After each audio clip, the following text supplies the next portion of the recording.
listening to the Gulag Podcast with Narrow Minds and Jay Stuns. The Gulag Podcast, and why is my Discord thing not working again? This is okay. I love this. What Discord thing? My scene that I had set for Discord is not catching the Discord. It's not the Gulag Podcast. Without some fucking It's technical every podcast, every stream. Yep. dude. You're not a pro streamer unless you got some technical difficulties. Exactly. Damn right.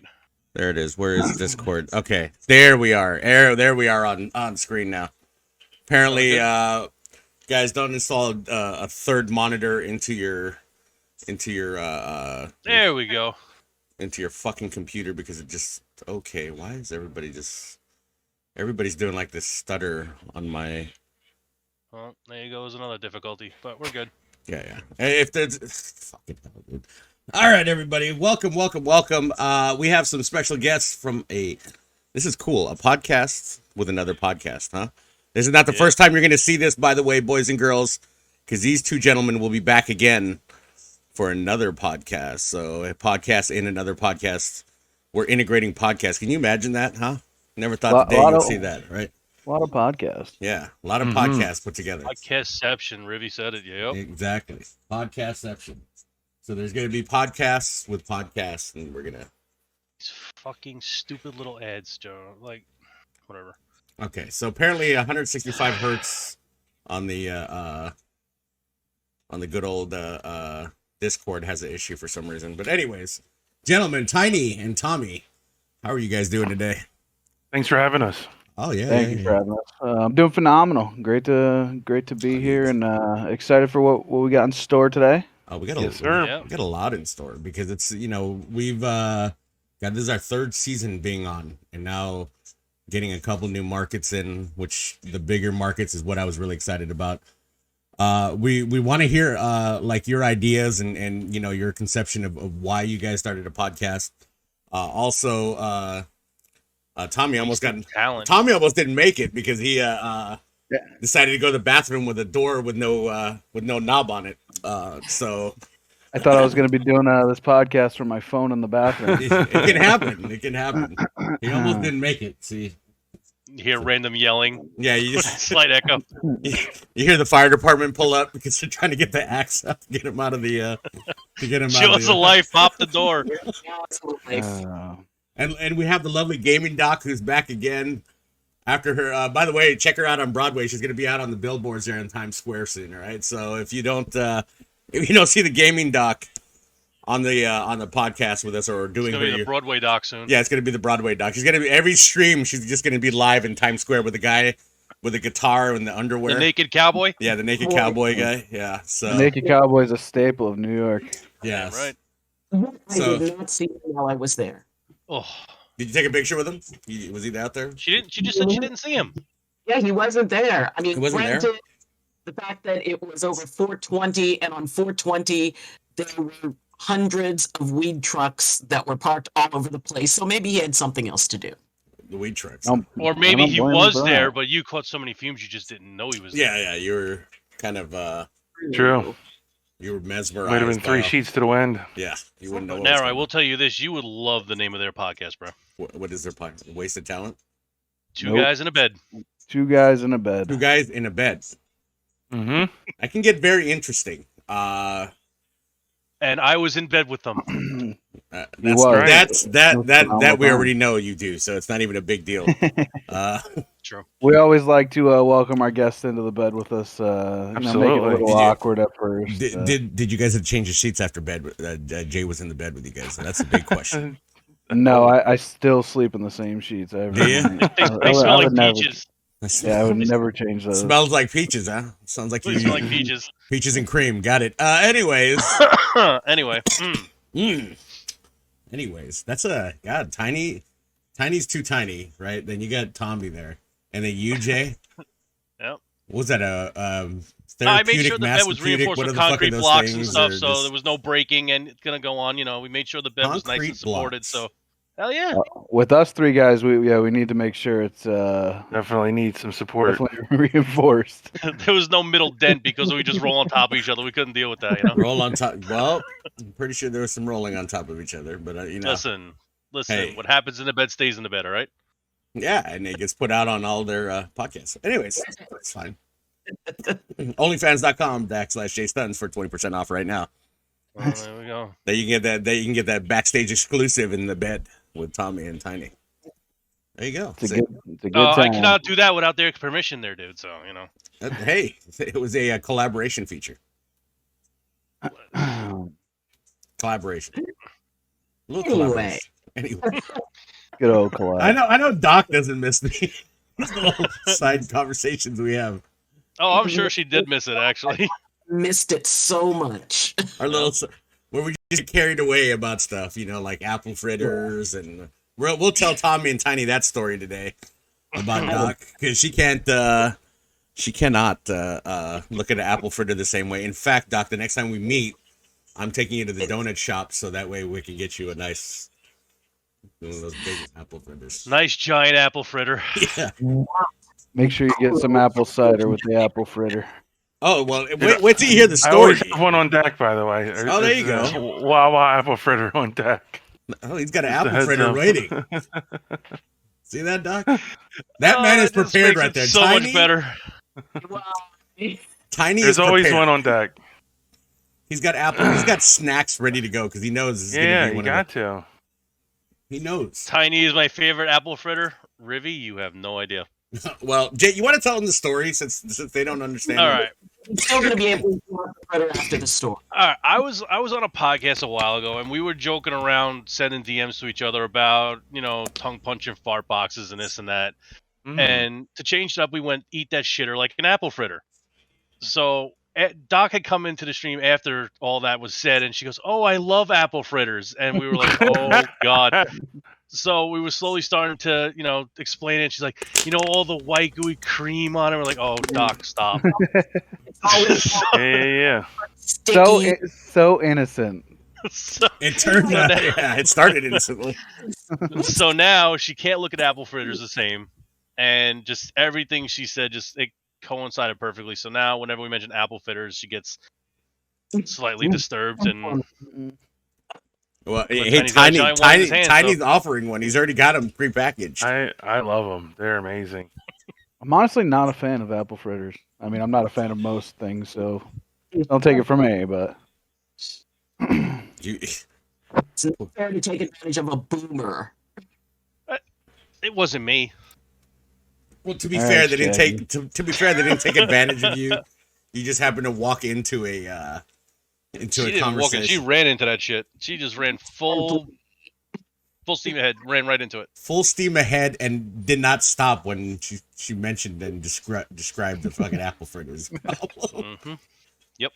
So, guys, you guys have the two guys in a bed. Where did that concept come from? What drove you guys to that name and to like, you know, starting that podcast? What started you guys off on that? And then I'll tell you about why me and Jade started off the Gulag. We actually were going to start this podcast like 2 years ago because I had started one with some military buds, and Tom had always wanted to start one. And the one I had with my military buds, we were a one and done because the one guy got deployed and the other one got shipped somewhere else, and so it just really didn't take off. And I just got to the point where I was like telling Tommy, all right, let's just do it, because it's like a lot of times if we don't just full send it, it's never going to get done. So don't ever hem haw or postpone, just fucking send it. Full send exactly it. what we did. And that's what we did. And it's like and I was just like, it's the two of us, and he always has the bed in the background, so it was just I thought it'd be I funny. got the big blur on today. So Yeah, he's got the blur, but there's definitely a bed right back here. there. It's right here. And so I just thought it'd be a funny little catchy thing to do. I think it's maybe working. I don't know. We're gonna see. The proof is gonna be in the pudding or not. I mean, we're going on episode 19. People still come out, watch, get interactive with it. So I think we're doing something right.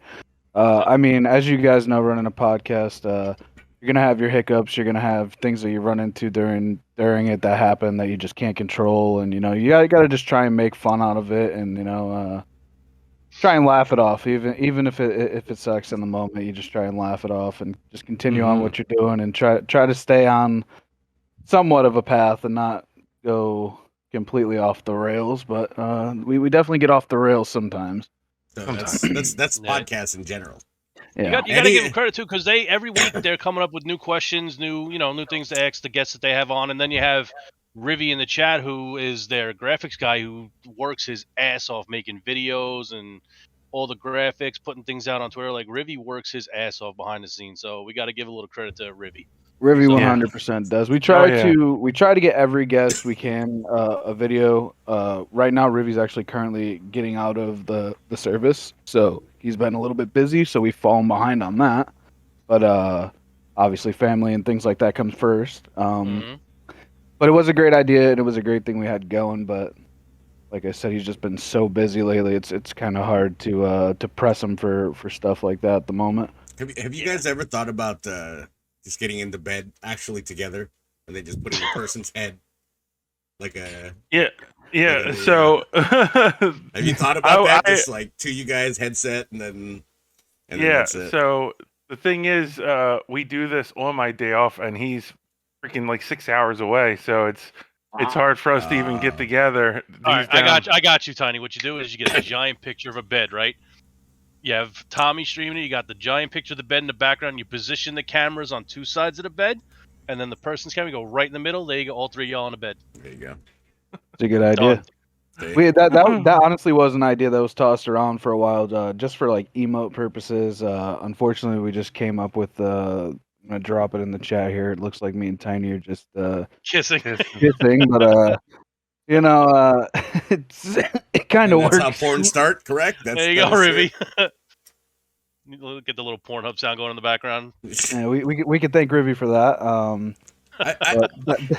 That actually is our intro, but instead of us kissing, a mic drops down in between, so he took the mic out. So now it's just mine and Tiny's face smushing together. It's you guys are getting intimate. That's what it is. It's not your lips don't touch. 100%. So it's not, 100%. Almost looks like a Mortal Kombat versus screen too. It's like Tiny versus Tommy. Your lips don't touch.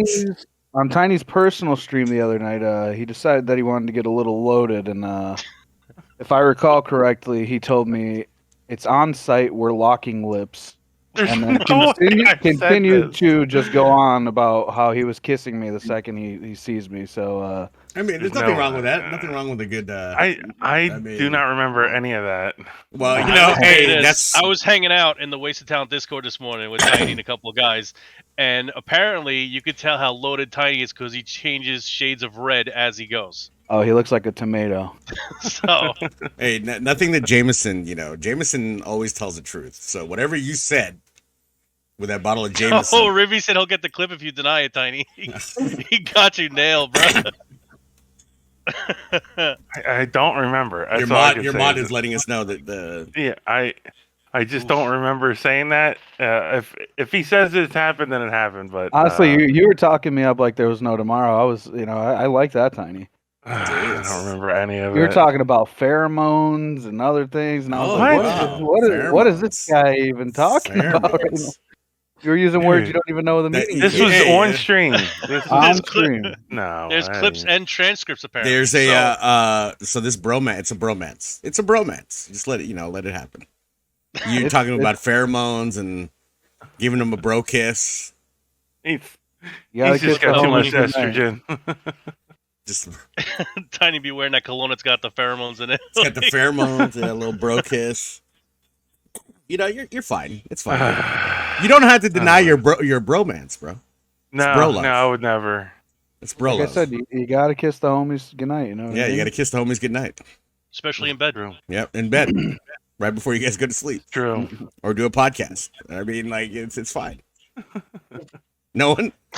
we have a lot of good times on the like before we start the podcast. We kind of have like this 20-minute interval where it's just me and Tiny sitting there, bullshit and talking about how things are gonna go, and then there's a time where I deafen and I could see Tiny talking to whoever we're having on, and I'm just wondering in my mind, what is Tiny possibly talking about at this moment? Because if you know Tiny, Tiny can say some, I wouldn't say bad things, but Tiny can talk us into a hole that we cannot get out of. So if he's promising, I'm thinking here he's promising them the world, and I'm like, all right, this is great. I can't hear anything.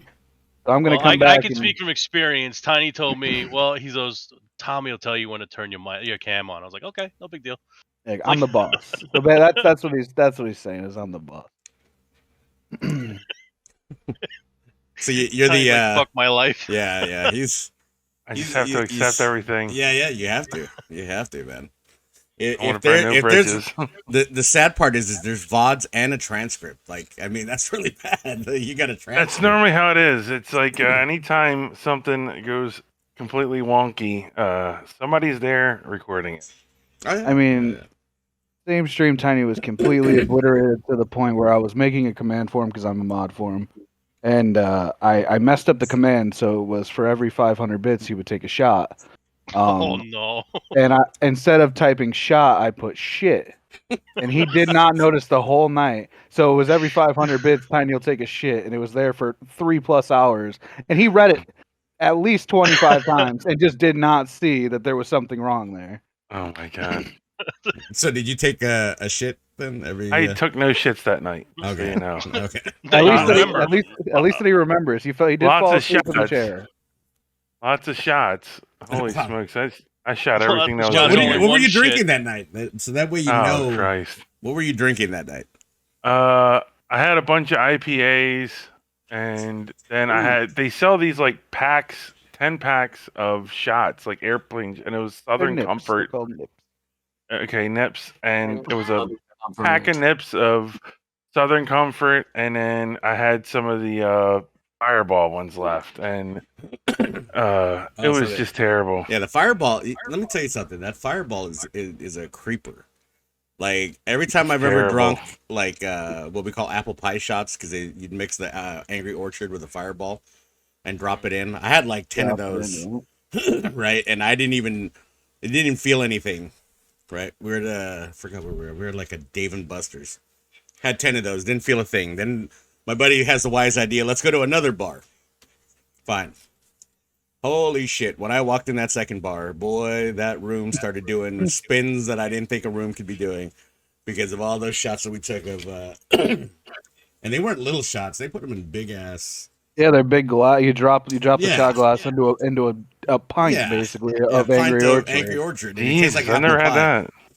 Yeah, it tastes exactly like apple pie. It's amazing. Those are very good and they are very dangerous. Yes, they are. My thing when drinking is the car. The car gets me. It doesn't make me throw up. It Irish makes me car bomb. It makes me just the vehicle. Like after a night of drinking, you get into the vehicle, not driving, obviously.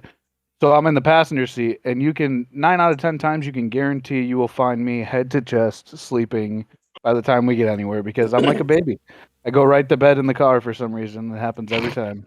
My buddy has a thing of buying everybody, like he'll find the hot dog guy that's selling hot dogs on that grill that they're pushing around in front of the goddamn club. Sure. Yeah, we literally, where were we at? We were in Reno. So what you're saying is your friend buys you wieners. He buys not even just me. We were in front of a strip club in Reno, and there was a hot dog vendor right there, like a truck. A great place to put one. So you're saying you went into a strip club with a wiener in your hand? No, it was after we got up. He sat there, and he sat there, and he fucking bought everybody that came out of the, and then he comes to me the next day and wants to know why his credit card has been locked because we're in Nevada, and at that time the banks were really worried about out-of-state purchases. He bought a $250 worth of fucking hot dogs for everybody that came out of that strip club. Good lord. Yeah, that's a lot of wieners. Yeah, I commend that guy. Well, there were a lot of wieners there. Yeah, you're right. Have you guys ever had a drink called the Red Devil? No. It's vodka, peach schnapps, Southern Comfort, slow gin, triple sec orange juice, and grenadine. You had that on hand? I saw you reading. What's going on? I looked it up to remember what was in it because it's been a while since I had them. But that drink tastes like fruit punch.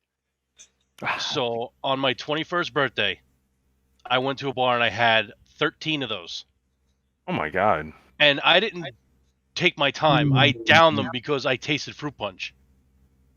Those are the Needless ones to say, in the middle of February, you walk out that bar in that cold weather, that's like Mike Tyson punching you in the face with a right hook. I almost hit the ground, had to lean up against a parking meter to stand on my feet, fell into my cousin's car, and do not remember getting home. Is this in the city? Brooklyn. Brooklyn? Okay.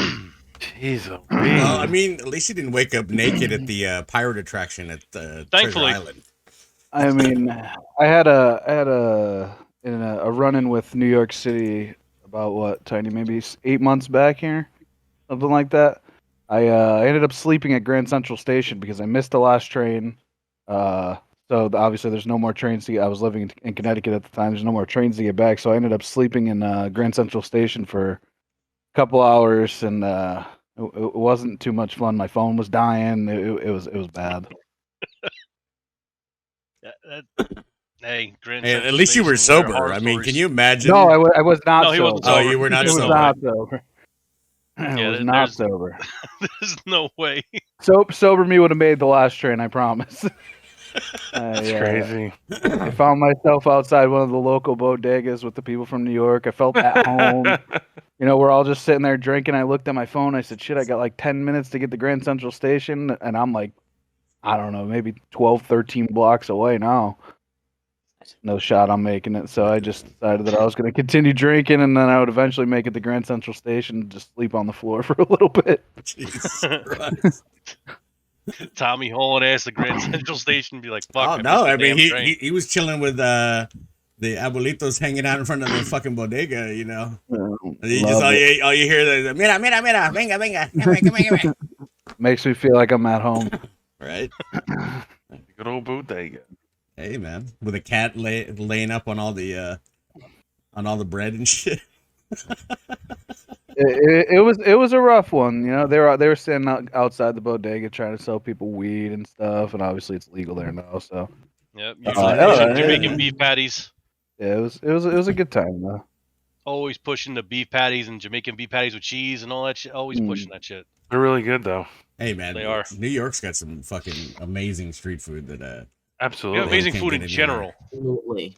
Second best pizza in the United States. I'm not going there. I'm not doing it. No, he got me with this on their podcast. I'm not doing that. I'm not fighting it here. So what is the first?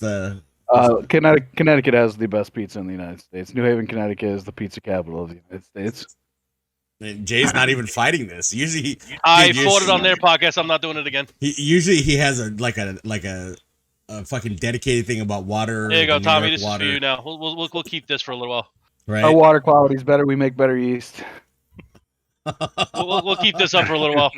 The fact that Super yeasty, bud. New York wouldn't be for pizza anywhere else. I'm sorry. It was like I thought that pizza really was no big deal. Thank and you, I Clark. Clark says Connecticut pizza sucks. Another mean, person on my side. Let's go. If you guys know Barstool and you know Dave Portnoy, he does his pizza reviews, and he says it himself that New Haven, Connecticut is the pizza capital of the Jay, United if I States. fly out to New York, we got to go to New Haven, Connecticut, and try this pizza. All right. That's supposedly. If I'm you not get the saying app this. or YouTube or whatever, and go to work, like at least one or two of the places they say, you're not going to be disappointed. Okay, all right. You heard I mean, that. this guy, it's his That job being to know said, pizza. I mean, he's done over 900 pizza reviews, and Yeah, all over the East Coast, West, like he's been everywhere. I will say this. I think his judging is a little shit, but you know. See, because you look at Tiny and Tommy. Jay will fight people tooth to nail about pizza. No, I will fight people tooth and nail about pineapple on pizza. No. Like I said, I've had Yesterday good pizza other places. we but the had best this pizza is New York. conversation. There you go. See, that's what I'm saying. You will always tell me that you told everybody that yesterday while we're in combat. You're right. So you're saying, as a whole, New York has the best pizza, but every place that I've seen in New York is offering $1 slice. There's no way you can tell me you're getting You're umbrellaing New York pizza is the best pizza. So hey, $1 slice is part of New York's pizza. You fold it in half. That's, to me, there's no way you're gonna get a good slice for $1. Dollar In slice. New York. I agree with that 100%. Dollar slice is the people that want to make the quick buck, literally, and the pizza is absolute shit. I'm not gonna lie. That pizza is 100% shit. But if you go to certain places, just like if you go to New Haven, you say it's got the best pizza there. If you go to certain places in New York, you will not regret the choice you made of going there, and you will say it's the best pizza. I Now, agree. there are the people that say L&B's Famoni Gardens in Brooklyn is the best pizza they've ever had in their life. And that's just cheese and sauce and Parmesan cheese. They don't really put mozzarella on it. I don't think that's pizza at all, and I fucking hate it. What's that place in Staten Island that everybody talks about, Jay? The one I was telling you about that we came up in a documentary. I don't know. They make. I mean, the big ones on Staten Island is Danino's, his Brothers. I think it was Brothers because they said that supposedly had like the best pizza. Yes, we can agree with that. Upper East Coast has the best pizza. We will agree with that 100%. Well, yeah, we just have the best water quality to make yeast. I mean, Facts. it's the same thing. It's the same thing with Chinese food. Actually, is Chinese food is actually in the Northeast is way better than anywhere else in the country as well. Yep. I will say this though: any place else that claims to have New York pizza, oh no, is they get their water Jay, from New York, not from Connecticut. Jay, so what we're gonna do is I'm gonna research in San Diego who's saying that they have New York pizza, and we're gonna drive there. And I will tell you 100%. Yeah, we'll do a review of their pizza for YouTube and Twitch. We'll go live on Twitch and then we'll do a YouTube. We'll get Tommy in there too. We'll get the Connecticut and the New York version taste test of the. All right. Is Tommy coming out to TwitchCon with us? Is that what is he going to be out there? TwitchCon is a possibility for me. Nothing in stone yet, but it is. What about Tiny? You got to have the duo there. No. I'm 6'7" and I'm not paying double tickets for no plane, bro. I take up too much space. No, I'm going first class. I'm making it a fucking experience. I'm going that. first class and everything. I don't give a fuck. Yeah. I'm going straight, making an experience. Yeah, I might pass on this one. We can make an adventure out of it and drive across the country. And you can do that. drive God. I've done that once. Right? I will never do it again. I mean, Tiny's a truck driver, so he's used to driving. There you go. You could just. We'll be there in 2 days. You could just take a load out to San Diego.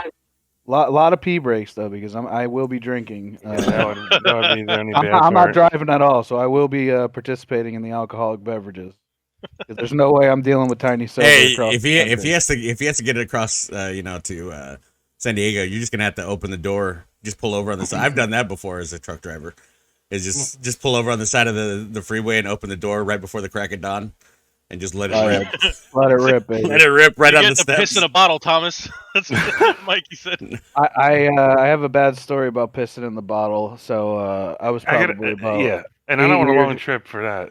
I was about 8 years old, and I went to work with my dad. He was a truck driver at the time, and we got stuck on the GW, the George Washington Bridge. Oh. And you can't get out of the truck to piss on the George Washington Bridge. So my dad's like, just piss in a bottle, blah, blah, blah. I completely missed the bottle, pissed all over the dashboard, everywhere. It was just, I didn't have good aim yet. I was only 8. Like, my aim wasn't that good. I tried my best, but I peed everywhere. He cleaned the whole dashboard and the windshield to go along with it. There might have been a puddle on the floor. I'm not even sure. Oh my god! Okay. So the trick is you don't use like the little like these water bottles. Don't use these to go pee in, boys, unless your thing is like microscopic. No, you have to get Gatorade bottles. That's the trick. Wide mouth. Yeah, you got to Powerade, man. You got to get that Powerade. Gatorade or Powerade will work. Just make sure that you let whoever's riding with you know that is a pee bottle. And it's not full of lemon Gatorade because yes, no Dumb and Dumber scenes here. Because if someone gets thirsty and they reach around into the sleeper and that's the first thing they grab, it's going to be a very bad day for them. It is sterile though, so you're fine. It's not like other than die, being warm, Yeah. Oh, dude, you leave anything on the floor of a semi, it's going to get warm because that's where the transmission and the engine, all the heat from the engine is coming from. So no matter what you leave on the floor, it's going to get warm. You can leave your Chinese food on the floor all day in a semi, and it'll stay warm because of the heat coming from the truck. So it's not Chinese like facts. I've done it, dude. No, we used to wrap truck driver secret. We used to wrap like when we'd get barbecue out of Texas, we would wrap the meat in foil and put it in the manifold of the engine and drive along the freeway. And by the time you got to your next location, your food was reheated because this is back in the day before they had inverters and microwaves. You didn't have any of that shit when I first started driving trucks. So there was no microwaves or inverters. We would wrap the shit in foil, throw it in the engine manifold, let it ride about 200 miles down the freeway, and then when you come back, it's warm because you burn your hands trying to get that shit out of the engine manifold too. But at least the food is warm. So yeah, little thing we used to do before microwaves were a thing inside of a truck. Now you get all the luxuries: microwave, TV, refrigerator. We didn't have any of that shit. I Yeah, think Doc was asking Tiny what he drives. Yeah, I was asking what you drive. I drive a Freightliner. I work for the rail. I pull containers out of the rail. Oh wow. Mm-hmm.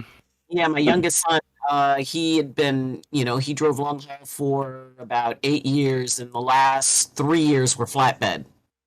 When I first started, I was over the road. I worked for a company called Prime, and we did reefer, and that was my starter company. And I did that for a while, and then just realized I wanted to get off the road and find something local. Plus, it seems to be paying more. So local work just really pays off being home every day, and financially it's better. So the only thing that I used the over the road company for was for the license. That was it.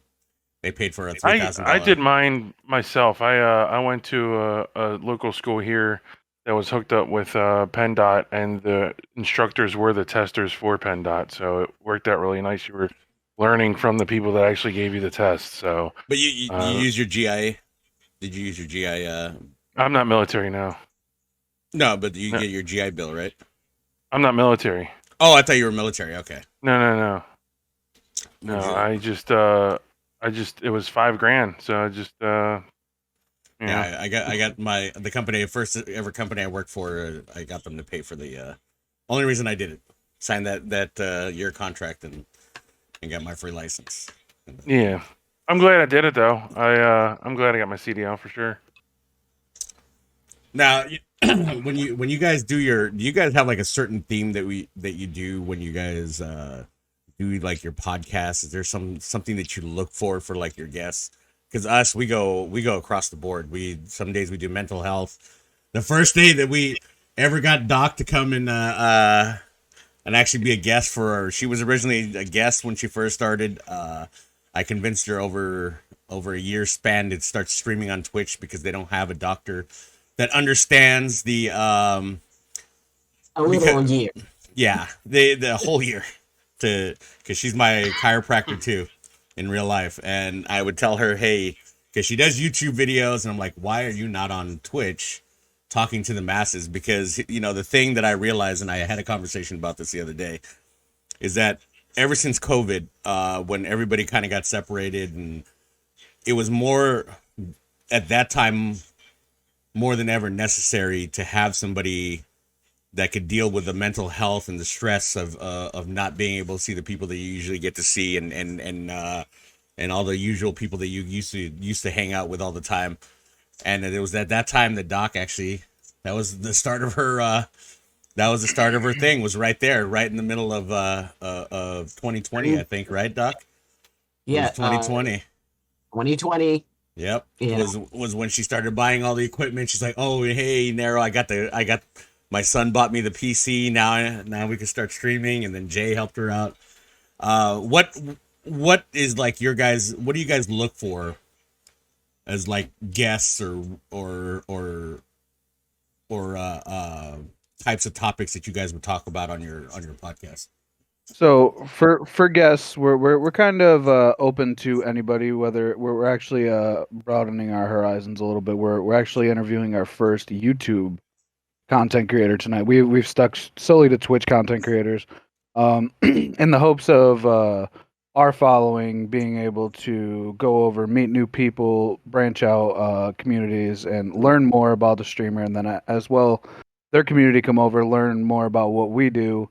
And maybe ask the guest or the streamer, they're streamer, so the guest questions that they might not want to ask in their chat, that might not feel it fits in their chat. So we kind of give them the opportunity to get to know them a little bit more on a personal level, as personal as you want to get. Obviously, the internet is, some people are different. Some people are very open. Some people are kind of closed books.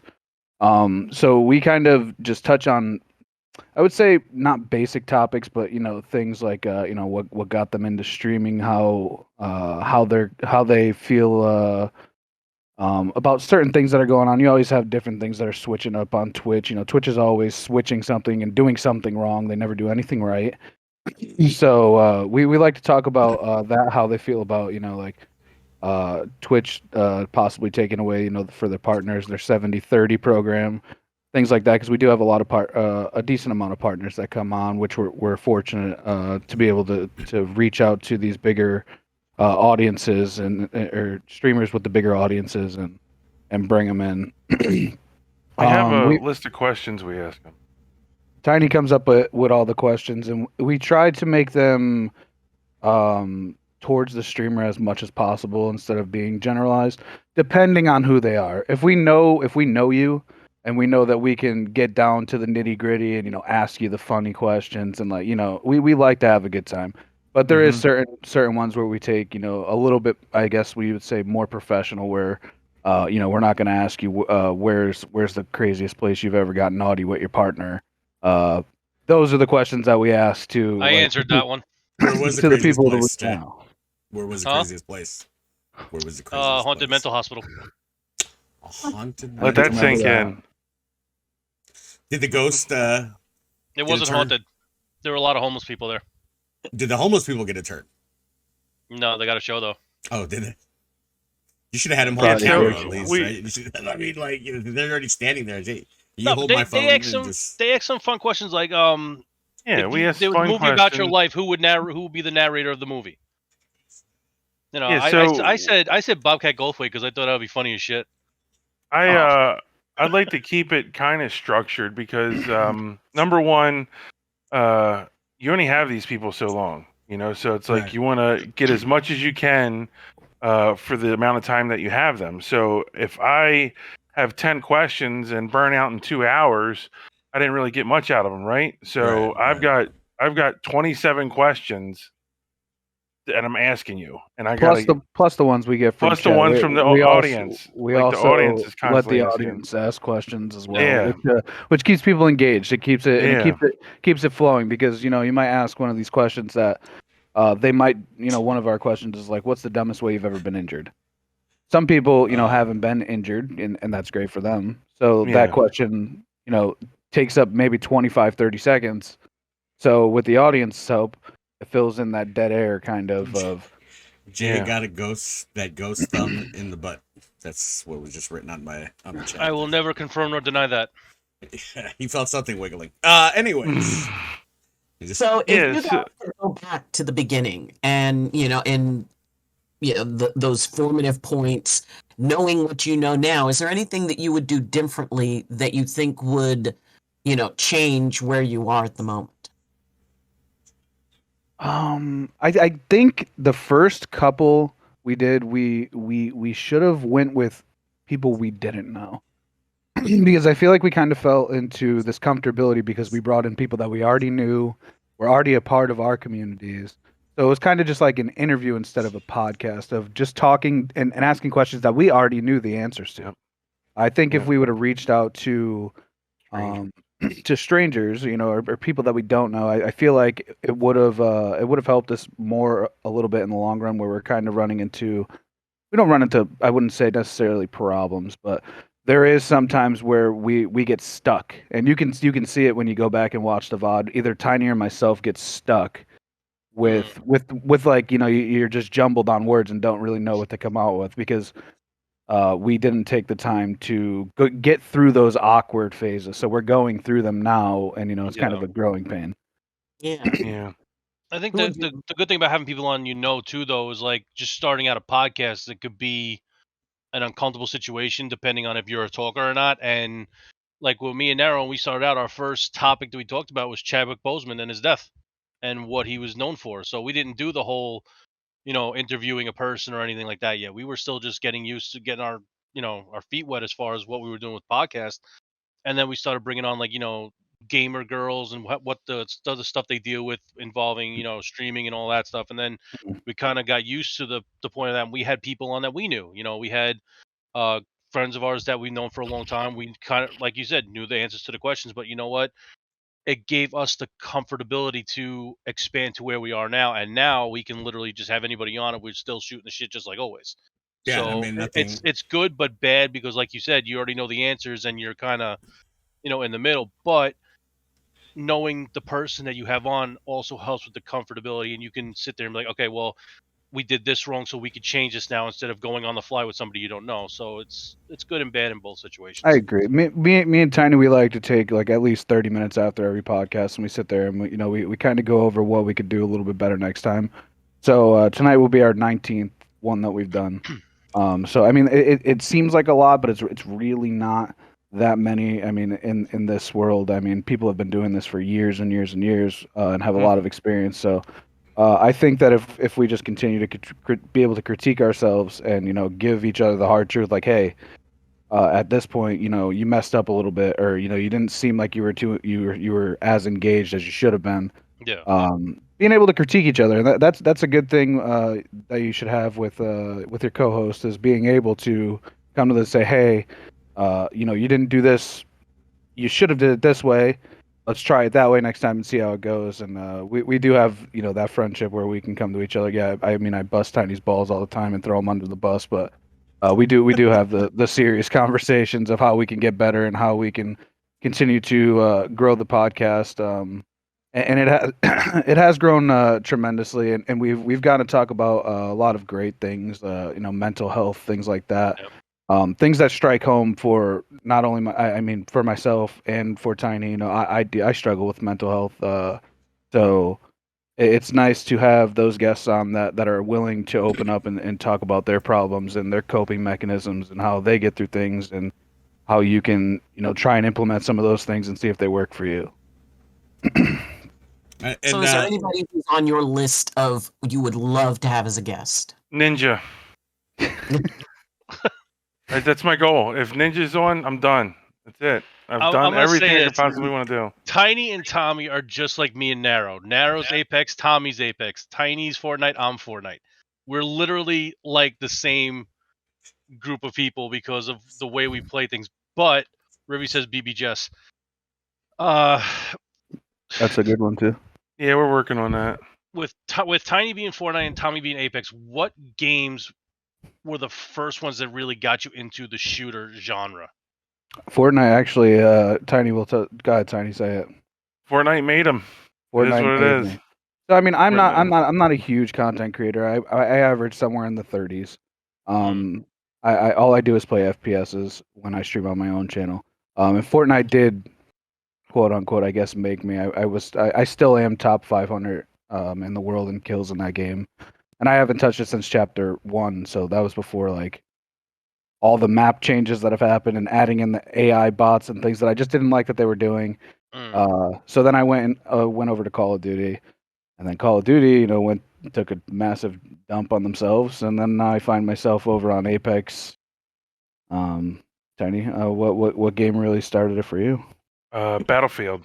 Battlefield started for me. I would say Bad Company 2 was probably one of the first ones. Oh yeah, good old Bad Company on PC, 2. And it was super fun. The Battlefields for me were amazing because if you played, like, I always play the actual game itself, and like one of the first ones I played, Kevin Spacey was like the main bad guy in it. Like, it was about controlling mind control, or not mind control, but like government controlling people and stuff like that. And it just really had a great story to it. And but then you play the multiplayer, and it was just the way Battlefield was set up was super fun. It was like you're a healer, you drop med packs, you use these guns. It was very basic, very simple, and it was just pretty much really good fun. And then Battlefield 4 came out, and I just was in that, like, it was my life. Battlefield 4 was just like such an amazing game. I really feel like it was probably like one of the best multiplayer games I've ever played. I mean, it's not a BR, so it's just multiplayer. And then Fortnite really took over that BR scene and right, really and then popular. That's when after that I hopped on to Fortnite and really gave that a go. Like, I love Fortnite. I can play that all day. It's just, it's pretty fun. Like you said, with being the best multiplayer, the multiplayer that actually started for me was PlayStation 2 SOCOM. I never played that. I played that. That game had a clan system like you've never seen in any other game. It was so ahead of its time, and I think if they ever brought it back, quite honestly, it would kill COD and Battlefield and potentially Apex. I don't remember what was that it map was called Navy on SEALs. SOCOM? Yeah, it was in the dark and it was on a boat. Oh, yeah. Crossfire. Is that what it was? I think it was Crossfire. Is that the one where you're in the containers and you're like hopping up and down? Yeah. Yep. Yeah, that was amazing. I do remember that. FFDP, what's that? I know Five Finger Death Punch, but I don't know if Kylie's talking about that. Yeah, I don't know what that is. Five Finger Death Punch, Kylie? I know. Clark says you love Jay. playing Blackout on. Oh, dude, Blackout was the 4? best, dude. That was the first COD battle royale I played was Blackout, and we were. My team How's was. it going, Kylie? My team was top. We were top like 10 or 20% of the Blackout players, and then we switched over to Apex. Fucking hated Blackout. Ugh. I just started playing Apex about 3 months. Jay is going to be an ALGS player, guaranteed. I am not. I'm already one. I'm already one, but Jay's going to be an ALGS player. Nope. I got the diamond my first season, so I mean, I hold my own. I mean, I didn't, I couldn't get the Masters push in the first season, but this season I'm already in plat, so I'm hoping it's a tough climb, man. Everybody's having a tough climb with especially now. Yeah. There's so many. I've been in plat for like the last week now. I can't get out. You'll be there for a while now. There's pro players that are just not. They're barely getting past gold right now. So it's a tough climb. But I remember when me and Jay were top 10% of fucking Warzone. Remember that shit? Mm-hmm. In the beginning, the first couple seasons, we were top 10% of Warzone. Like you click on our name and it would show top 10%, and that's not. I think we won our first Warzone game like 3 games into like when it came out. Yeah, the first game that after the release date. Yeah, with Miss Sweet Tea, we were playing trios and quads, and we killed everybody. The good old days when Warzone was actually good. Mm-hmm. First game, Warzone was good, and from what I understood, they're bringing Verdansk back. They're redoing remastering the map because they're already remastering Call of Duty Modern Warfare 2. For those who've played that, it's pretty exciting to see that come back into the picture. And hopefully, now that Activision got bought out by Microsoft, they take the actual time out, because Microsoft has its own developers to make Call of Duty what it was. Believe it or not, because Microsoft bought out Activision, they're saying that Sony is in danger of losing Call of Duty because of that. So what they're going to do is they're considering bringing the SOCOM franchise back, remastered and everything, That's good. Strictly as a PlayStation exclusive title. Which, if they do that, I will be buying a PS5 and playing on console again after I swore I never would. So if there is a SOCOM game coming out, bet your ass I will be on PS5. I think the biggest thing with Microsoft buying the rights to Call of Duty is they're no longer going to create a game every single year. So Modern Warfare 2 is the next game to release, and that will be the game for 2 years. They're going to take a year span off, which I think is amazing because they put out unpolished games all the time because they're just rushing to get them out. Granted, they're the highest selling games for months and months after they come out, but they're not polished. You get on, and if everyone's ever played a midnight release of Call of Duty, you usually can't even play with friends because the party system's completely broken. The servers are just god awful. The first 2 weeks of any Call of Duty is just it's not a pleasant experience at all. It's not. Even remember when we used to hang out in front of the GameStops for the actual midnight release? Dude, I remember Halo. Do you remember releases. that? Do you remember when people used to dress up in their like military? I think about that all the time. How things used to be so different. Like I was talking to somebody about this. I was like, dude, midnight releases is the pre-ordering from GameStop, getting the books, whatever. Freaking trips to Blockbuster and stuff like that. All the shit we used to do. It's just like so crazy how those days are long gone. These man. kids don't know. What about the game centers that held the tournaments that you actually had to go to the place, get your team together, go to a place, have the tournament there on LAN, and then you won your tournament. You got the cash prizes then and there, done deal. No online shit. That's where Doc started. The Dr. Disrespect started from. I remember the two-time because he's from where I'm from. He's from the city that I'm from. Yeah, Nara knows the Doc. So I remember these Blockbuster tournaments because Blockbuster we had so back in the day where we were from, there was Blockbusters everywhere. So they would go to Marine World, Africa, USA. Doc, you know where Marine in Vallejo, right? And they would have a big outdoor. They would put like a tent around it, but it was a big outdoor LAN thing for NBA 2K because that was the big thing back then on Sega, and that's where he started his gaming love for. Yeah, and mine goes that far back too. Back when I played the original Atari. I don't know if anybody remembers playing that with that stupid line that would go back and forth, Pong. back and forth. That would yeah. yeah. You just bounce the ball back and forth. Pong was a big deal when it first came to the arcades when I was in high school.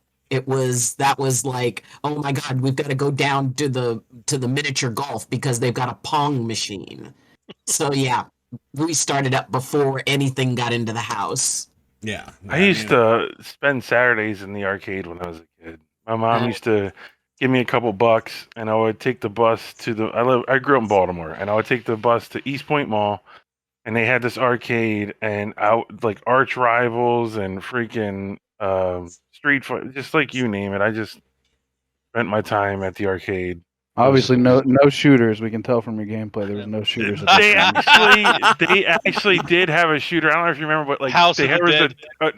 the Terminator 2 game that actually had the physical yeah. gun you held. Yep. It was like an Uzi or something like that, and I just those games didn't get me, man. Like I don't know, I was more of a adventure game. I don't know. They just So what were the big arcade games that you guys played? Like there was that one arcade game that no matter what, that was your game. What was it?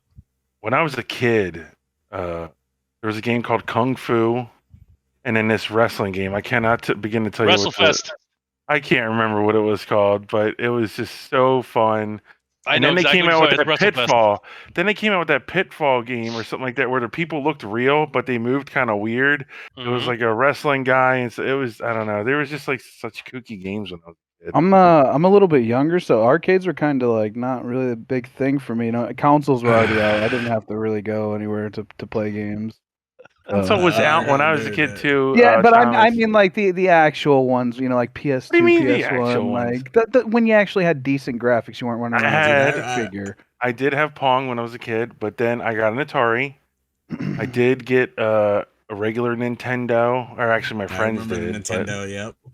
I had. Dude, I remember when paying $139 for the first Sony PlayStation. Right, I went to KB Toys. And I saved up all my money from working. And mind you, I was an entrepreneur when I was a kid. Like literally, I was only 15 years old and I was selling cell phones at what is now Verizon, but it was GT MobileNet. Youngest person there, working in the mall selling cell phones to a bunch of grown-ups. Probably lying my teeth off because they just gave me a script to go by, right? And I saved the money, and then I remember I got off work and went to the KB Toys, and I thought $139 was bad for a Sony PlayStation. And then now you thought that was a good business to have, bro? Man, when I was younger, I was amazing at the crane game. Like I would go to arcades and clean that shit out. I would come home with garbage bags full of stuffed animals, bro. I would go to like antique stores. They would buy them from me, bro. I would literally spend maybe $20 in the arcade, come home with a garbage bag, make 160 off that shit. So there's some money to be made from those crane games. Let me tell you. Well, hey, all right then, Jay. We're gonna go to arcade when we go to TwitchCon, and we're gonna see how good look, you are. I can still throw it down with your crane game, but I ain't doing that shit no more. I ain't spending no $20 on that shit. Hell no. I'll take the money out of. I'll spend the money. I just want to see how good you are at getting the. All right. Well, and that brings up an interesting point because there is the gaming side of Twitch, but there's also the business side of Twitch.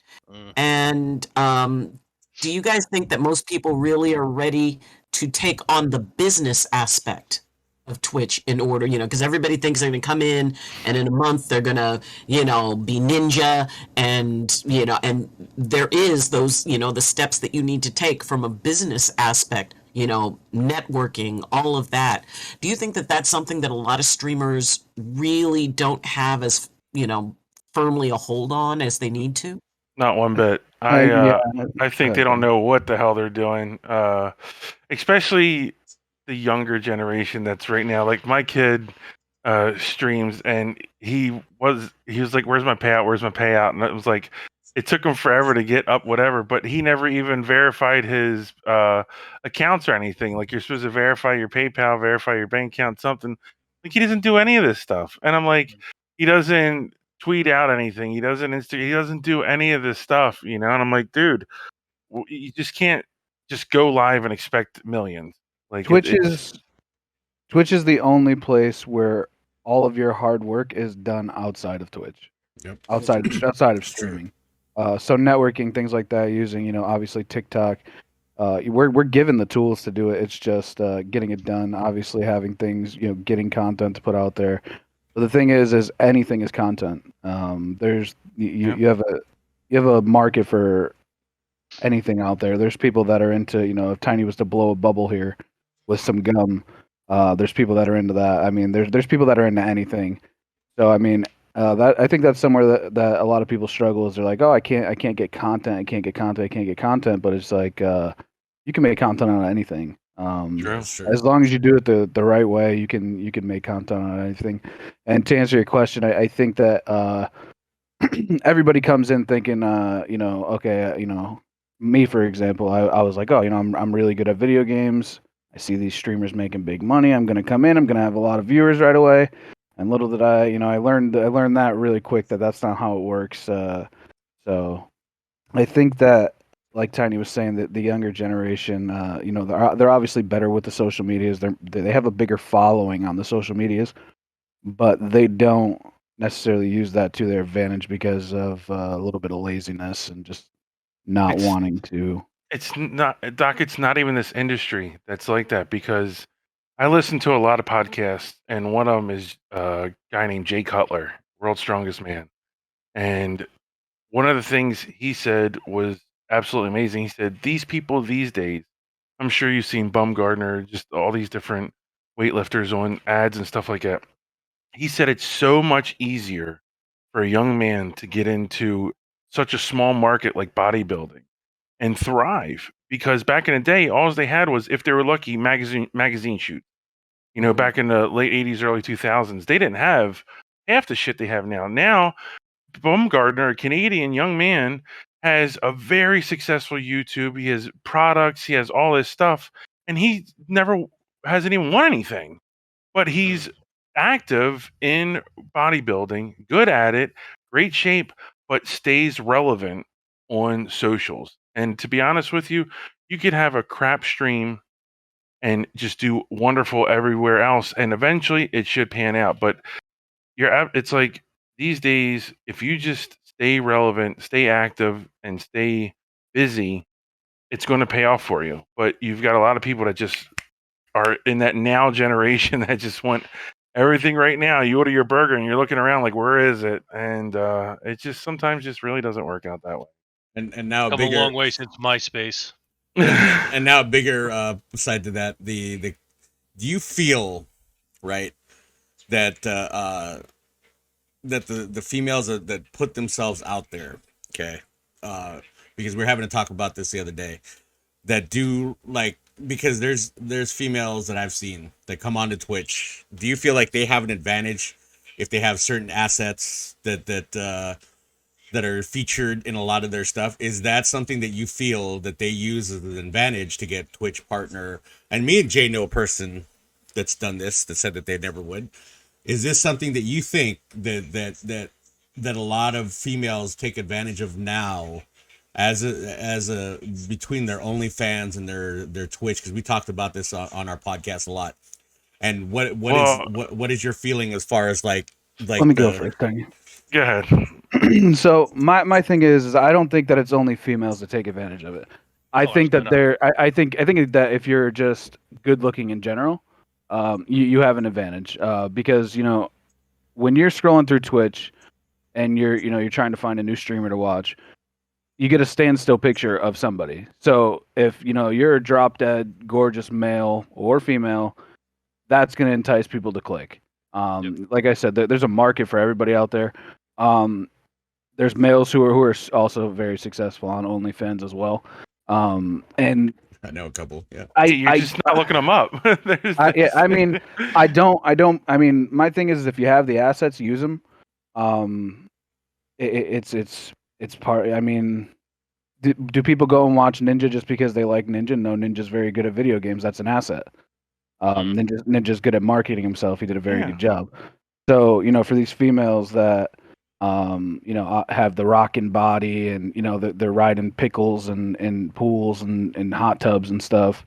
I mean, of course, they're going to pull in the viewers, but that also brings in the concern of, the age limit on Twitch is only 13. You only have to be 13 to get an account. Yeah. So I think that maybe Twitch needs to do something about that. Maybe transfer over to an adult side of Twitch. Age verification, where you have to be 18 plus. Obviously, you shouldn't be 18. I mean, not that they're doing anything wrong, but I mean, at 13 years old, we've all been there. All you have to do is, oh yeah, I'm 18. Click, and here we are on a a nice nudie site, and there's ways to get around it. But I think that if Twitch was to take like the pools and hot tub section and put it into a completely different place on Twitch where it's not just so accessible for everybody, I think that would really be a good idea for them. But and in regards to your question, people using their assets and stuff like that to further their thing, we've talked about this on our podcast as well, and statistically the men do better anyway. The men have the retention, the women get fast quick money, but you go to Shrouds or Gold or whatever his name is, or XQC. Summit, XQC. These guys are making bazillions compared to the 7 hot tub streamers you know about. No. There's like 7 hot tub streamers you know about. That make that type of money. Yeah, amongst the hundreds of guys that are freaking making hundreds of thousands.